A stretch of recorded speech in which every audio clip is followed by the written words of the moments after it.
Hello दोस्तों, हमारे channel में आपका स्वागत है। तो उत्तराखंड प्राथमिक शिक्षक भर्ती की आज हम बात करने वाले हैं, जिसमें रुद्रप्रयाग में शिक्षकों की भर्ती जो है वो पदों पर निकल चुकी है काफ़ी। तो इसके ऊपर हम बात करने वाले हैं इस वीडियो में कि कितनी भर्तियां हैं और पत्रांक संख्या क्या है, योग्यता क्या है। योग्यता यानी सबसे ज़रूरी चीज़ तो यही है कि योग्यता क्या है, कौन कौन इसको भर सकते हैं, सैलरी क्या है, ठीक है, फिर कुल पद कितने हैं, आवेदन पत्र जो हैं उसका प्रारूप क्या है, ये सबसे ज़्यादा ज़रूरी है। और फिर आ जाते हैं पिन कोड क्या है, यानी आपको भेजना कहाँ पर है। ठीक है, तो इन सब चीज़ों के ऊपर हम इसमें बात करने वाले हैं और आपको किस तरीके से भेजना है वो भी आपको पूरा का पूरा बताया जाएगा। तो चलिए स्टार्ट करते हैं। तो देखिए ये भर्ती आ रखी है आज की, अगर हम बात करें दिनांक 23/10/2021 के आपको पेपर में मिल जाएगी। ठीक है, 23/10/2021 की ये भर्ती है। वैसे मिलेगी आज के पेपर में ही, ठीक है ना, क्योंकि आज उसको प्रिंट करा जाता है। कार्यालय जिला शिक्षा अधिकारी प्रारंभिक शिक्षा जनपद जो है वो रुद्रप्रयाग की है। आदेश संख्या की अगर हम बात करें तो ये है प्रारंभिक शिक्षा स्लैश लगा के लिखा हुआ है, उसके बाद 418 विज्ञप्ति 2021 और 22। तो इसकी अगर हम बात करें तो ये पूरा अगर मैं आपको पढ़ के सुनाऊँ यहाँ से लेके, तो सचिव उत्तराखंड के शासन के पत्र संख्या बेसिक शिक्षा अनुभाग 1 देहरादून दिनांक 21 अक्टूबर 2021 के द्वारा जनहित याचिका संख्या 46 2021 में माननीय उच्च न्यायालय नैनीताल द्वारा पारित निर्णय दिनांक 22/9/2021 अवमानना वाद संख्या 21/2019 में माननीय उच्च न्यायालय नैनीताल द्वारा पारित निर्णय दिनांक 9/9/2021 के अनुपालन में निदेशक प्रारंभिक शिक्षा ननूर खेड़ा देहरादून जिसकी पत्रांक संख्या आपको दे रखी है 519 फिर डैश लगा के 221 फिर स्लैश लगा के 7680 फिर डैश 82 फिर 2021 to 22 ये आपको दे रखी है।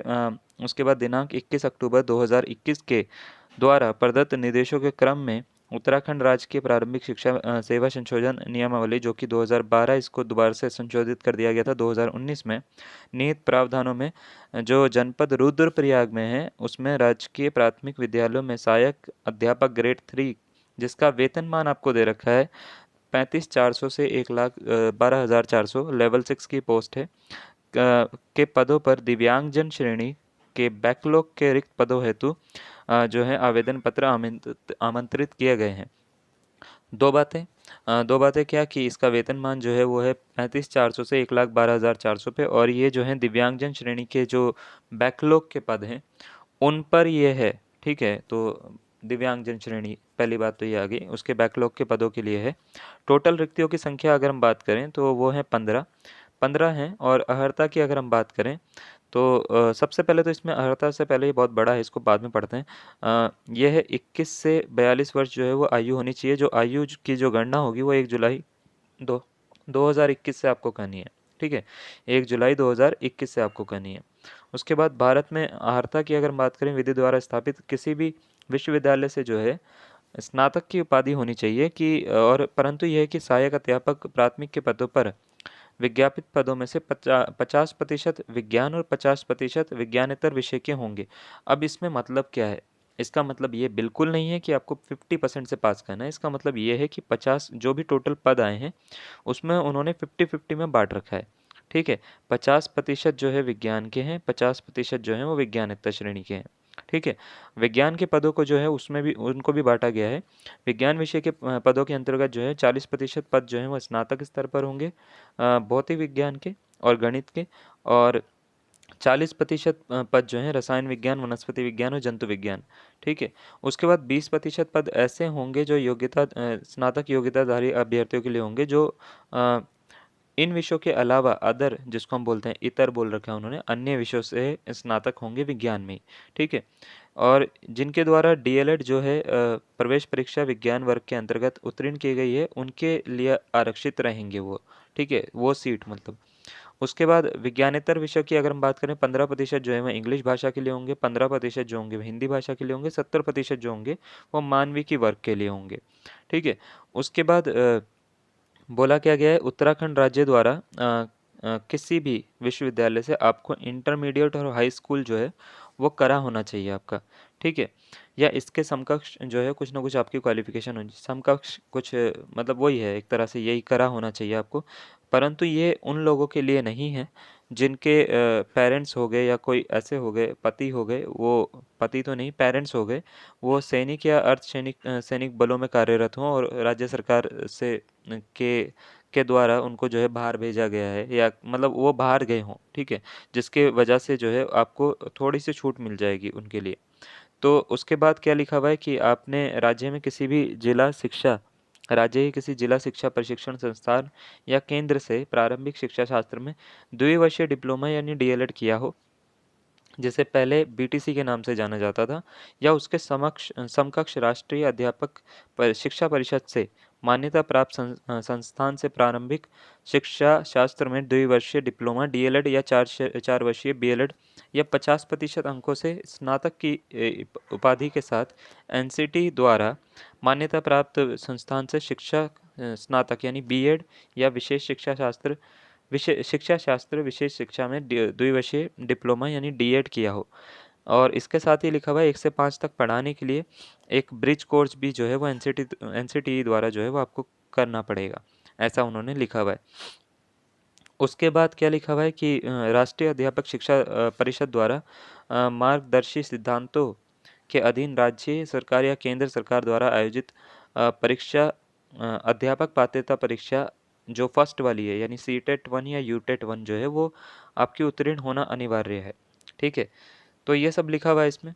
और उसके बाद वही सेवा योजन कार्यालयों में जो है वो नाम आपका होना चाहिए, ठीक है, पंजीकृत होना चाहिए। तो ये सब इसका है। अब इसमें आ जाते हैं आपको जो भेजना है उसमें पते के ऊपर तो हम बात करते हैं अभी। जो डाक टिकट लगेगा वो लगेगा 30 रुपये का आपका। 30 रुपये का डाक टिकट लगेगा जो आपको लगाना होगा। और उसके बाद आवेदन पत्र का मैं आपको प्रारूप दिखा देता हूँ। उसके बाद यहाँ पे आपको पिन कोड और किस तरीके से आपका आवेदन आपको भेजना है वो मैं आपको बताऊंगा, ठीक है। आवेदक का नाम सबसे पहले यहाँ पे है। उसके बाद पिता का नाम, माता का नाम, पति का नाम, जन्म तिथि, गृह जनपद। जन्म तिथि वही लिखोगे आप जो हाई स्कूल के अनुसार है। स्थायी निवास प्रमाण पत्र आपको लगाना पड़ेगा, स्थायी पता यहाँ पे लिखना पड़ेगा। फिर पत्र व्यवहार का पता, कॉरस्पॉन्डिंग एड्रेस जिसको हम इंग्लिश में कहते हैं, मोबाइल नंबर। फिर दिनांक 1/7/2021 यानी 1 जुलाई 2021 को आपकी आयु कितनी हो रही है, वर्ष, महीने और दिनों में, ये आपको लिखनी है। शैक्षिक योग्यता जो है वो आपको इस तरीके से भरनी है। सबसे पहले आप यहाँ पे वर्ष लिखोगे, फिर श्रेणी, फिर विषय, फिर प्राप्तांक, फिर पूर्णांक, फिर प्रतिशत, ठीक है। और जो भी आपका आएगा उसको अंकों के प्रतिशत को आप 0.75 से मल्टीप्लाई करके 10 से डिवाइड कर दोगे। इंटर में क्या करना है, 1.5 से मल्टीप्लाई करके 10 से डिवाइड करना है। स्नातक में 2.25 से मल्टीप्लाई करके 10 से डिवाइड करना है। उसके बाद जो है सैद्धांतिक और प्रयोगात्मक के जो मार्क्स हैं ये आपको 3 से और 1.5 से मल्टीप्लाई करके 10 से डिवाइड करना है। सीटेट और यूटेट के जो मार्क्स हैं वो आपको 1 से मल्टीप्लाई करके 10 से डिवाइड करना है। लास्ट में आपको क्या करना है, विषय वर्ग यहाँ पे लिखना है। अगर आप विज्ञान के हो तो विज्ञान में क्या है आपका, पीसीबी है, जेड बीसी है, अदर है ना, वो आपको सारा का सारा लिखना पड़ेगा। विज्ञानेतर में आते हो तो हिंदी है, इंग्लिश है या जनरल है, ठीक है, तो आपको ये सारा का सारा लिखना पड़ेगा। जनरल की स्पेलिंग भी गलत लिख रखी है इन्होंने, ठीक है। उसके बाद आरक्षण की श्रेणी क्या है आपकी, अगर आरक्षण की श्रेणी है SC ST OBC कुछ भी है, EWS है, जनरल भी है अगर आपकी, तो आपको लिख देना है बस यहाँ पे। अगर आपकी कोई श्रेणी ऐसी आती है, ठीक है, जैसे SC ST OBC, ठीक है, या EWS आती है, तो आपको यहाँ पे उसका जो है प्रमाण पत्र जो है वो लगाना पड़ेगा साथ में, यानी संलग्न करना पड़ेगा आपको। उसके बाद दिव्यांगता किस प्रकार की है वो आपको यहाँ पे लिखना है, और उसका जो है प्रमाण पत्र भी आपको साथ में लगाना है एप्लीकेशन के अपने। फिर आप पुरुष महिला जो भी हैं वो यहाँ पे लिखेंगे। टोटल आप काउंट कर लोगे कि आपके संलग्न कितने हैं, वो आपको लिखने के बाद में आप यहाँ पे अपने हस्ताक्षर करोगे और अपना पता लिखोगे नाम के साथ में, मतलब नाम, हस्ताक्षर और पता। फिर यहाँ पे अपना नाम लिखोगे, यहाँ पे अपने पति पत्नी या पुत्र जिसके भी हो आप, या पुत्री जिसकी भी हो आप, वो आपको लिखना पड़ेगा, ठीक है।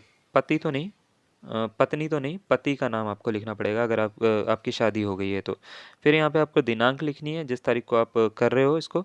आवेदक के हस्ताक्षर यानी अपने हस्ताक्षर और पता जो है वो दोबारा से एक बार और लिख देना है। तो ये आप पूरा का पूरा प्रारूप जो है इस तरीके से तैयार करवा सकते हो कहीं पे भी जाके। और अब ये बात आती है कि भेजना कहाँ पर है, तो वो मैं आपको दिखा देता हूँ। सबसे पहले तो बात करते हैं हम पिन कोड की कि रुद्रप्रयाग का पिन कोड क्या है, ठीक है। वैसे तो यहाँ पे सारे ही मैंने लिख रखे हैं, कुछ कुछ और भी आपको मैं बता दूंगा जैसे जैसे आती रहेगी। जैसे चमोली की भर्ती आ गई है तो उसका पिन कोड मैंने यहाँ पे पहले ही दे रखा है 246401। और रुद्रप्रयाग का जो पिन कोड है वो है 246171। अभी आप इस पे ध्यान दीजिए, 246171 जो है ये आपको इस वाले पिन कोड पे भेजना है, ठीक है। भेजना किस तरीके से वो मैं आपको बता देता हूँ। यहाँ पे आपको लिखना है राजकीय प्राथमिक विद्यालय जनपद, आपको लिखना है यहाँ पे रुद्रप्रयाग। फिर विज्ञप्ति संख्या क्या है वो आपको लिखनी है, अगर आपकी कोई कास्ट है तो वो आपको यहाँ पे लिख देनी है। विषय वर्ग जो भी आपका विज्ञान है, विज्ञानेतर है, वो आप यहाँ पे लिखोगे। टू में आप यहाँ पे लिखोगे जो एड्रेस होगा, एड्रेस है कार्यालय जिला शिक्षा अधिकारी प्रारंभिक शिक्षा रुद्रप्रयाग, आप यहाँ पे लिख दोगे, रुद्रप्रयाग यहाँ पे लिख दोगे। फिर उत्तराखंड, रुद्रप्रयाग उत्तराखंड, और यहाँ पे पिन कोड डाल दोगे, ठीक है, 246171।